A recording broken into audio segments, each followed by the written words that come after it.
So I recently had a thought about a specific movie in the Halloween franchise that I feel like is really misunderstood. And that movie is Halloween Kills. And let me tell you guys why I think some of you are missing the point.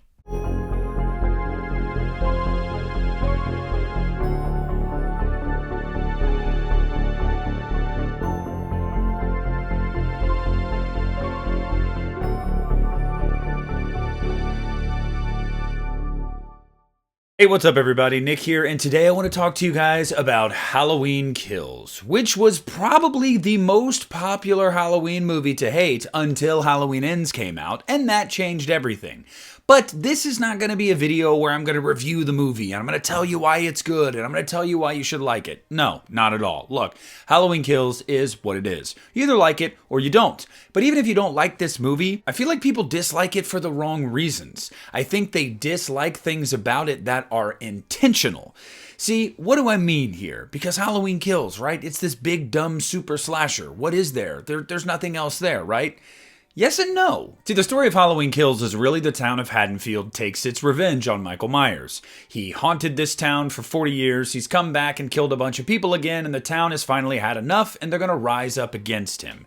Now, sure, most of this movie is spent with Michael just killing people indiscriminately. He doesn't care who you are, where you come from, or what you do. He just wants to kill you. I've often said about Halloween Kills that it's really like Michael at his peak. This is apex Michael Myers. Like, I don't think there's another Michael Myers in this series that rivals this except Rob Zombie's Halloween 2. Like, those are the two Michael Myers where I'm like, I don't want to ever be caught anywhere near these dudes because they would cut me up into bits effortlessly. And while it is true that this is just a super slasher that also disguises itself as Laurie's story still, it's really not. See, the point of Halloween Kills is to take on that mob mentality, that mob rule, the, oh, we're going to take matters into our own hands thing. One of the complaints that gets levied at Halloween Kills more than anything else is how quote-unquote stupid it is. How people make stupid decisions, how they find themselves in situations that are totally unrealistic or they're ill-prepared. There's moments in the movie like when we have Tivoli at the hospital and everyone's freaking out and they're starting a riot. And so many people watched that and went, how would that even happen? How could you bring yourself to think that or do those kinds of things? You've got multiple instances throughout this movie where characters think that they can take on the shape because they have a gun or a knife or a baseball bat or an iron. Whatever it might be, there are multiple moments throughout this movie that are just that. And that is one of the biggest sources of complaints from this movie. But I'm here to tell you guys, that is intentional. See, the idea here was to show the viewer this is not the way to go. Halloween Kills' entire point was to say that when you are dealing with things that are greater than anything you could imagine, deciding to cosplay as Rambo isn't going to work for you. Now, we could get into the whole discussion about how, oh, well, he's just a man, right? That's what they clarified in Halloween Ends. Yes, he is, but I also think that was due to some rewriting. I think in Halloween Kills, they were heavily alluding to the fact that he was more than that, because they had alluded to that all the way back to 1978. Now, you could say, hey, he's still just a man in this movie, because technically in this timeline, as it begins and ends, he is just a man. Maybe the idea that he's this shadowy specter that hangs over the town, that supernatural force, is really just in the residents of Haddonfield's minds. But regardless, whether he's a man or whether he's a being, these people and anybody that throughout history has tried to do this against forces that they stand no chance against, find out very quickly that they stand no chance. Look, let's try to think of this in real world terms here, okay? If there was actually an active serial killer like Michael Myers, you would imagine he'd probably be pretty strong, pretty sneaky, and pretty intelligent. He has a lot of the makings of somebody that is really a force to be reckoned with. Now, take a bunch of middle-aged and elderly-aged drunk people, throw them in a ring against him one-on-one, and find out who's going to come out on top. I'm going to say 99% of the time it's going to be the serial killer and not the town drunkard. Now, without touching on too many real-world things that are bound to upset some people, Halloween Kills was definitely foreshadowing certain things, because this movie was actually written before before the pandemic, but it foreshadowed a lot of things that happened during that and then coming out of it. The idea of Halloween Kills was simply to say that this is not the mentality that you should have in situations like this. Look, there is a way to go about certain things, and being woefully ill-prepared going up against somebody or something you stand no chance against is not the way that you should do it. We shouldn't act irrationally, because when we act irrationally, when we act off of emotion, things happen that are consequences of those actions, things we didn't intend. You look at the scene with Tivoli in Halloween Kills. Look, if everybody hadn't been screaming and yelling, the one or two people there that knew he wasn't Michael, that were trying to say, hey, that's not Michael, would have been able to bring peace to this situation before it exploded. But the problem was, it was a powder keg. It had already exploded. Nobody could hear them. Everybody was trampling and screaming and running because they just wanted blood. They were out for revenge. They were not thinking rationally. And as a result of that, and I say innocent man because in this movie at least he hasn't done anything, though he was incarcerated, dies because of it, because of the actions of an irrational few. And go down the line with instances like that in this movie, whether it be Cameron and Allison going to the Myers house and thinking that they can take on Michael Myers. Cameron ends up dead, and Allison would have ended up dead if Judy Greer hadn't come in at the last minute. See, so many people think that these are flaws of Halloween Kills, and I honestly am convinced that a lot of people that don't like this movie will find any reason not to like it, to justify their disdain for it because they had already made up their mind that they didn't like it.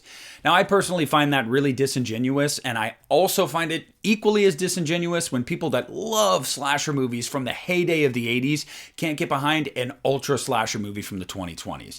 It sounds to me more like you were just wanting something else, and since you didn't get that because you expected something different with Halloween, that you just decided to trash this movie. And that's fine, but everybody else can see all the things you've said over the years that completely contradict that statement. So those arguments just ring hollow to me. They hold absolutely no water whatsoever. Now, that's not to say that this movie is a pro-establishment type of movie. Don't get that twisted. Look, anarchy in some instances throughout history has worked, and we should never just trust the system.